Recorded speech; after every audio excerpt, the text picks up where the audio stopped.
Hello friends, আমি আশিস এবং এখন আমরা কথা বলবো রেকর্ড নিয়ে, বাংলা সিনেমার রেকর্ড নিয়ে।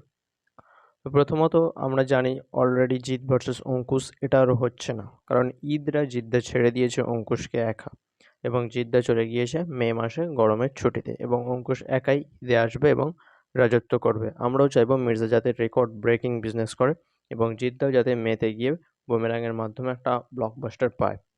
তো তবু এখনো কিন্তু একটা জিৎ ভার্সেস অঙ্কুশ চলছে, সেটা বুক মাই শোতে। আমরা জানি অলরেডি বুক মাই শোতে বুমেরাং এসে গিয়েছে এবং প্রায় অনেক দিন ধরেই মির্জা এসে গিয়েছে। তো সেখানে দুটো সিনেমার ইন্টারেস্ট নিয়ে কিন্তু একটা রেষারেষি চলছে। সেখানে আমরা জানি এতদিন ধরে এসে প্রায় ২-৩ মাস ধরে এসে মির্জা জাস্ট 1.2 কে ইন্টারেস্ট পেয়েছে এবং জিদ্দা জাস্ট একদিনের মধ্যে 1.4 কে 1.5 কে ইন্টারেস্ট পার করে গিয়েছে। এখন হয়তো আরও 2 কেও পার করে গিয়েছে। তো অলরেডি ১-১.৫ দিনের মধ্যে কিন্তু জিদ্দা 1.5 কে ইন্টারেস্ট নিয়ে নিয়েছে। সেখানে মির্জা ২ মাস ৩ মাস ধরে এসে 1.2 কে। তো সেই অনুযায়ী আমার মতামত পুরোটাই দেখুন, অঙ্কুশ যথেষ্ট ভালো অ্যাক্টর। সে হয়তো ঠিকঠাক স্ক্রিপ্ট চয়েস করলে এতদিন একজন সুপারস্টার হয়ে যেতে পারত। কিন্তু ভাই জিদ্দা আর অঙ্কুশ কখনোই তুলনা চলে না।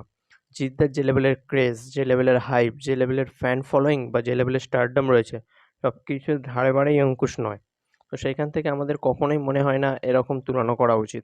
দেখুন অঙ্কুশের জায়গা থেকে কিন্তু যথেষ্ট ভালো রেসপন্স পাচ্ছে সে। 1.2 কে একটা সিনেমার প্রায় এখনো রিলিজের ১ মাসের বেশি বাকি, ২ মাসের মতো বাকি। সেখানে অলরেডি সে 1.2 কে ইন্টারেস্ট পেয়ে গিয়েছে। একজন মানে সেরকম লেভেলের ফ্যান বেসওয়ালা স্টার নয় বা তার ক্যারিয়ারে এমনও কিছু বড়, বড় কাজ নেই যে দর্শক তার ছবি দেখার জন্য বসে রয়েছে। তো সেই ধরনের দেখতে গেলে অঙ্কুশের জায়গা থেকে অনেক ভালো পজিশনে আছে ভাই, অনেক ভালো পজিশনে।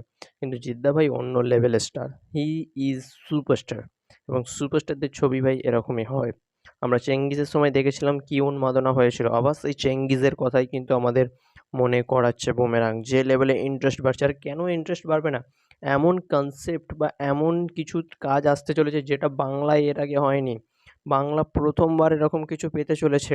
One of the brilliant script of Bengal.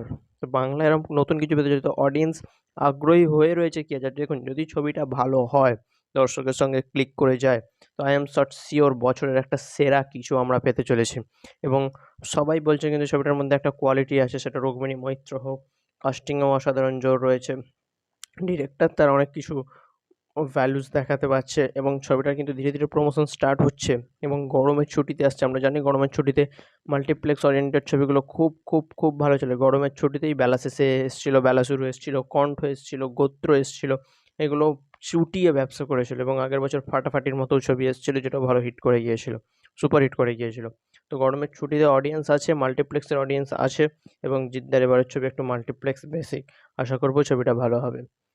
চ্যানেলে নতুন হলে চ্যানেলটিকে সাবস্ক্রাইব করবেন, ভিডিওটি লাইক করবেন।